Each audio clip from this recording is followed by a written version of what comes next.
बिस्मिल्लाहिर्रहमानिर्रहीम अस्सलाम वालेकुम। मेरा नाम मुबशिर अहमद। तो स्टूडेंट्स, आज हम first year chapter number 2 vectors and equilibrium उसका लेक्चर नंबर 7 लेकर आए हैं। बुक के लिहाज से तो डेफिनेशन जितनी भी थी मैंने सारी कंप्लीट कर दी हैं 6 लेक्चरों में, 5 लेक्चरों में ना। तो आज का जो लेक्चर है ना, बच्चे समझते हैं सर ये एक्स्ट्रा आप बता रहे हैं, नहीं, इसमें आगे चल के चैप्टर नंबर 2 की कुछ साइड इन्फॉर्मेशन में भी इसका यूज़ है। ठीक है, एक्विलिब्रियम वाला टॉपिक है, उसमें भी कुछ इसका यूज़ होगा, और चैप्टर नंबर 7 में भी कुछ इसका कॉन्सेप्ट यूज़ होगा। इट मीन कि ये आपकी बुक का हिस्सा ही है, कहीं ना कहीं आपको इन चीज़ों का यूज़ होगा। तो बेटा छोटी छोटी सी ना कोई 8-10 डेफिनेशंस है, वो आप लोगों ने ज़रूर अपनी बुक पे लिख लेनी है। तो शुरू करते हैं जी आज का लेक्चर। तो जी पहली डेफिनेशन है हमारे पास कंकूरेंट वेक्टर्स। अब कंकूरेंट वेक्टर किसे कहते हैं बेटा? 2 और मोर वेक्टर्स, 2 वेक्टर हों या 2 से ज़्यादा हों, हुज लाइन ऑफ एक्शन, जिनकी लाइन ऑफ एक्शन इंटरसेक्ट मिलती हो एट अ कॉमन पॉइंट, किसी एक कॉमन पॉइंट के ऊपर। यानी कि अगर 2 वेक्टर्स, आप ना इसको हेडिंग ये भी दे सकते हैं कंकूरेंट फोर्सेस। बस इधर वेक्टर की जगह पे फोर्स लिख देना तो सारी डेफिनेशन वही है। ठीक है, अच्छा वेक्टर्स को हम पढ़ने तरह इस पे फोकस करें। 2 या 2 से ज़्यादा वेक्टर जिनकी लाइन ऑफ एक्शन मिलती है, इंटरसेक्ट का मतलब है कट करना किसी एक पॉइंट के ऊपर एट अ कॉमन पॉइंट। मैंने एग्जांपल लिया आपके सामने ना, ये एग्जांपल देखें।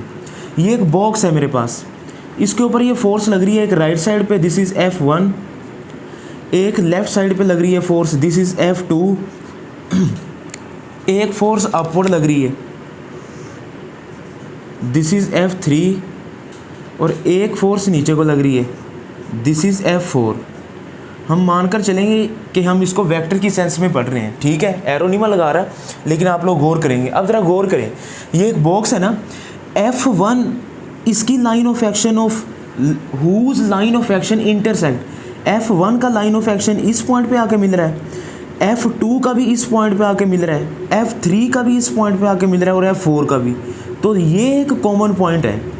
तो ऐसे वेक्टर ये सारे फिर F1, F2, F3, F4, इन वेक्टर्स को हम कहेंगे कंकूरेंट वेक्टर्स। अगर मैं इसको फोर्स का नाम दूं तो ये कंकूरेंट फोर्सेस बन जाएंगी।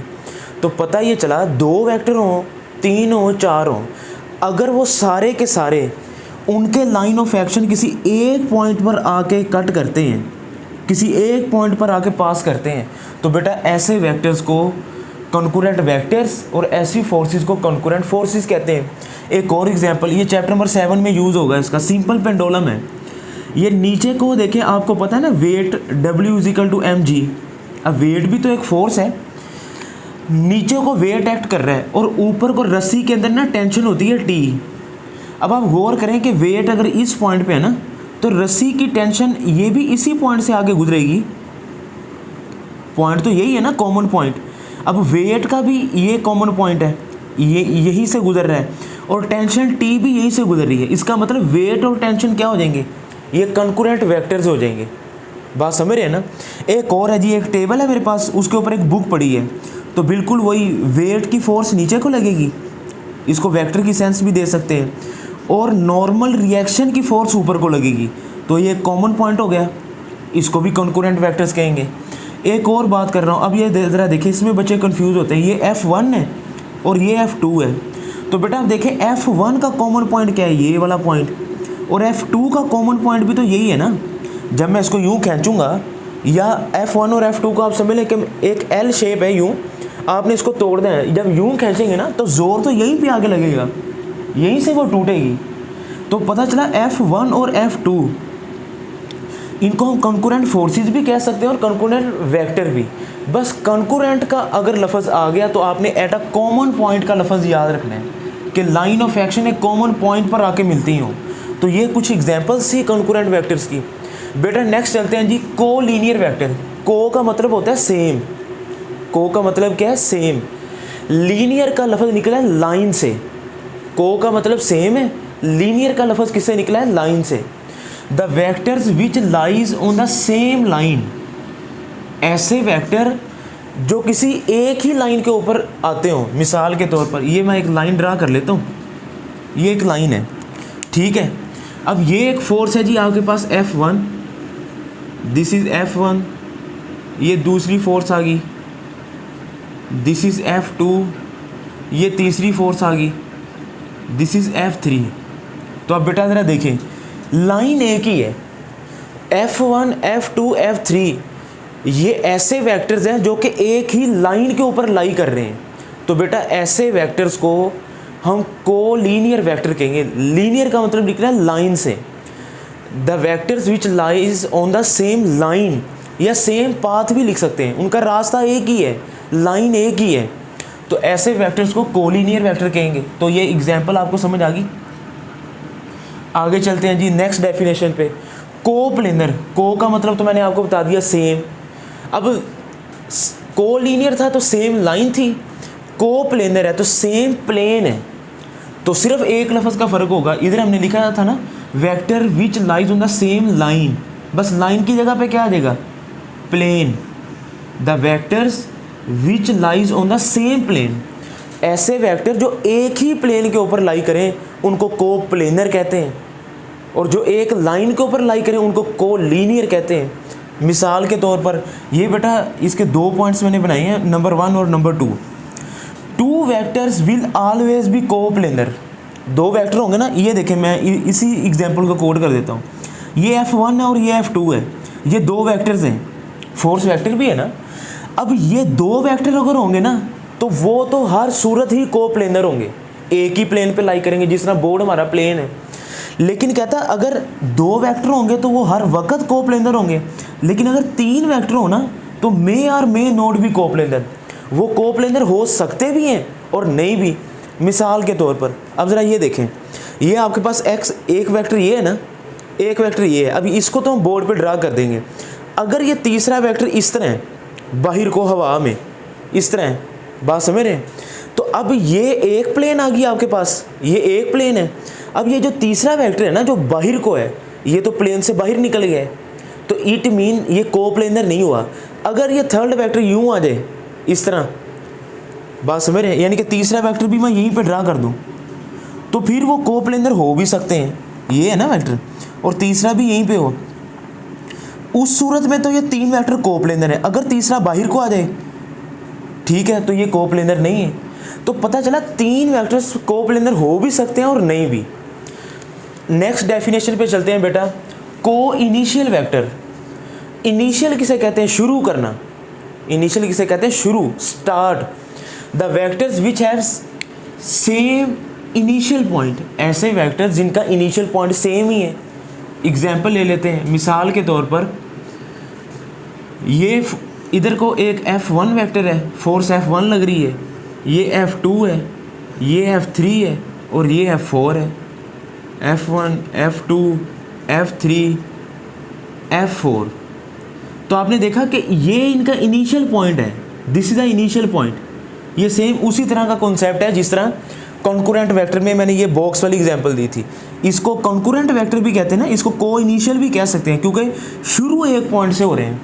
तो जो ऐसे वेक्टर जिनका स्टार्टिंग पॉइंट सेम हो, आप देख रहे हैं ना, जिनका स्टार्टिंग पॉइंट ही सेम हो, तो ये चारों वेक्टर फिर क्या हो जाएंगे, को इनिशियल वेक्टर, जिनका इनिशियल पॉइंट सेम हो। तो नेक्स्ट डेफिनेशन कौन सी है, को टर्मिनस वेक्टर। बेटा टर्मिनस का मतलब है ख़त्म, एंड। तो एक लफ्ज़ का फ़र्क है, vectors which have same initial point, जिनका इनिशियल पॉइंट सेम है वो को इनिशियल है, और जिनका टर्मिनल पॉइंट सेम है, टर्मिनल कहते हैं ना ख़त्म, जहाँ पे आपने एंड करना है। मिसाल के तौर पर एग्जांपल ले लेते हैं हम। अब ये वेक्टर इस तरह लाई कर रहा है, ये this is the F1, this is F2, ये F3 है और ये F4 है, उल्टा आ रहे हैं हम। तो आपने देखा कि F1, F2, F3 इनका ये इस पॉइंट पे आके जब ख़त्म होंगे ना तो इसको कहेंगे को टर्मिनस पॉइंट। यहाँ से शुरू हो रहे थे, यूँ जा रहे हैं, अब ये करीब आ रहे हैं, यानी कि ना इनवर्ड है, तो ये को टर्मिनस पॉइंट बन जाएगा। ठीक हो गया। नेक्स्ट चलते हैं जी पैरेलल वेक्टर्स। बेटा पैरेलल में ना एंगल आपका बनेगा 0 डिग्री, पैरेलल में एंगल कितना बनेगा, 0। तो vectors which have in the same direction. अब ये इक्वल वेक्टर से थोड़ा सा अलग है, ये इक्वल वेक्टर का कॉन्सेप्ट मैं पिछले लेक्चर में दे चुका हूँ, आप वो लेक्चर लाजमी सुने। तो पैरेलल में एंगल तो होगा 0 डिग्री। ऐसे वेक्टर जिनकी डायरेक्शन सेम है तो वो पैरेलल वेक्टर्स कहलाएंगे। मिसाल के तौर पर ये दो वेक्टर्स है ना, ये F1 कह लेता हूँ मैं इसे, दिस इज़ F2, ठीक है, या इसको मैं वेक्टर A का नाम दे लेता हूँ और ये वेक्टर B है। तो बेटा आप देखें A और B इन दोनों की डायरेक्शन सेम है, एंगल कितना बन रहा है जी, एंगल कितना बन रहा है 0 डिग्री। तो इट मीन कि ये पैरेलल वेक्टर है। तो जब पैरेलल वेक्टर की बात आएगी तो सिर्फ आपने डायरेक्शन पर गौर करना है। इक्वल वेक्टर में मैंने आपको बताया था आपने मैग्नीट्यूड, यूनिट और डायरेक्शन, ये इन पर भी गौर करना है, ये पिछले वाले लेक्चर में बता चुका हूँ। अब एंटी पैरेलल वेक्टर में क्या फ़र्क आएगा, vectors which have in the opposite direction. अगर डायरेक्शन सेम है तो पैरेलल वेक्टर है, अगर डायरेक्शन ओपोजिट है तो एंटी पैरेलल है। पैरेलल में एंगल 0 डिग्री है, एंटी पैरेलल में 180 डिग्री है। ठीक हो गया। मिसाल के तौर पर ये वेक्टर A है और दूसरा वेक्टर B है। बेटा याद रखेंगे मैंने आपको बताया हुआ है कि एंगल हमेशा दोनों वेक्टर्स की टेल्स के दरमियान लेंगे। तो आप देखें वेक्टर A और B की टेल मैंने मिलाई है आपस में, तो ज़रा इस पॉइंट पे गौर करें कि A की टेल और B की टेल ये आपस में एंगल कितना बन रहा है, ये वाला, this is theta is equal to 180 degree. कि जब एंगल 180 बने और A और B की डायरेक्शन भी ऑपोजिट है तो इट मीन ये एंटी पैरेलल है। तो बेटा ये तो थी छोटी छोटी सी सारी डेफिनेशंस।